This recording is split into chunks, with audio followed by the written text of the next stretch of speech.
Welcome back to Salty Palm Trees. We are Tash and JB and we're currently in France after spending 3 months in the most beautiful country, Costa Rica. If you haven't seen that playlist, go and check it out. Join us this month as we show you the top spots to visit in Paris. We're going to visit some bones, make friends with ghosts, get lost in covered passages, and climb to the top of Paris. Support our adventure by subscribing to our channel. Are you ready? Let's go. Welcome to our channel. Hi, I'm JB. And I'm Tash.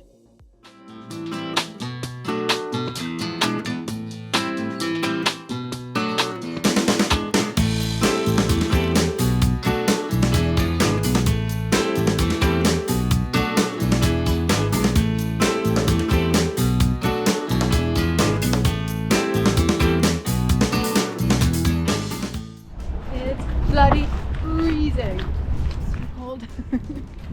I feel like no matter how many layers I put on, I'm so icy. South African girl, yo. Now we are going to the Musée d'Orsay.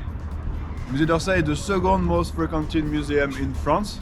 It used to be a train station, which has been built in the same time as the Eiffel Tower, which you can see, which is right there. So 1888 to 1900. Has been built for the Universal Exposition. So let's say it's a sister of the Eiffel Tower, and it has been turned into a museum in 1986 by the French president. So now we are going to go see the exposition. This museum contains old pieces of art from 1848 until 1816, and is one of the biggest museums in the world for this period of history. Let's go! So, why Lux? Why Lux? Paris is known as the city of love, and every couple or a lot of people come to Paris and lock their love to Paris. So this is how you can lock your love in Paris forever. And what do you do with the keys? Oh yeah, once you lock your lock, you just take the key, and with your love you just right in the sand. So probably there are a lot of keys down there in the water, or maybe they just flow away in the universe. But like, yeah, bridge in Paris is full of luck. Yeah. Can you remember which bridge ours was on? Yeah, Pont Neuf. Pont Neuf. Yeah, You can always come and do a different bridge. They have these wires along them, so now they design for the locks.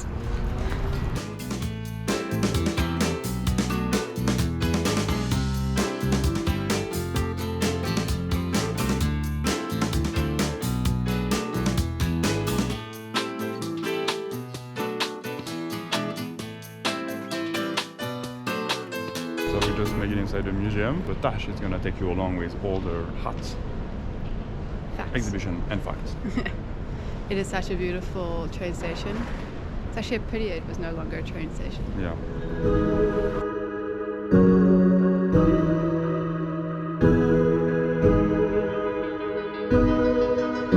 Napoleon again. I was just about to say, like, how many statues of this guy is there in this world? A lot. Oh, statues and paintings. And look how he's even almost got like a plaque like Jesus, the code of conduct. Yeah. So one of the things when we were in school learning art is our pictures this size was this big and black and white. So we were like, oh, these artists weren't like, you know, that amazing. But I mean, look how huge this is. Like, kabam! So now it just makes me appreciate art so much more now that we've been in Paris looking at all the artwork. So highly recommend looking at the artwork here.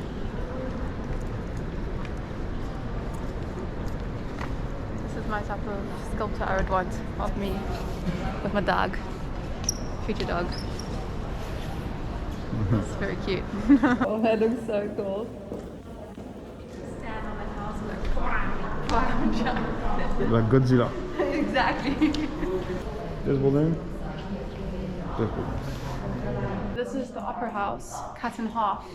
And like obviously a miniature version. This is so crazy, like this is where all the curtains and the stage moves around, and So you can even see like the mechanism all style, all the row, all school, but and then you've got all the people watching.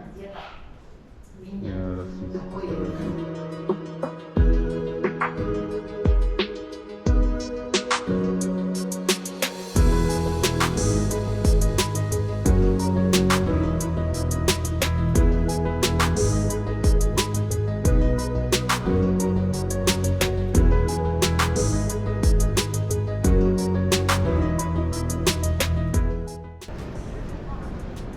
Beautiful, hey? Such a stunning architectural location for a museum. And surprisingly warm inside. You use a lot of heaters.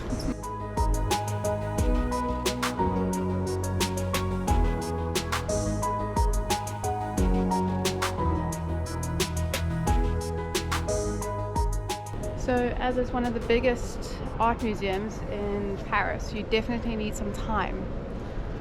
There's just so much artwork. So when you are here, make sure you've eaten beforehand and prepare yourself for about 2 or 3 hours of looking at some good art.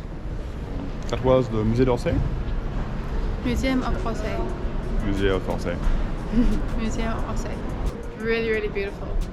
If you have more time in Paris than just staying for the Louvre, I would definitely recommend coming to this museum. Yeah, the Louvre gets really busy. Yeah. This is gorgeous. On to the next adventure. And next.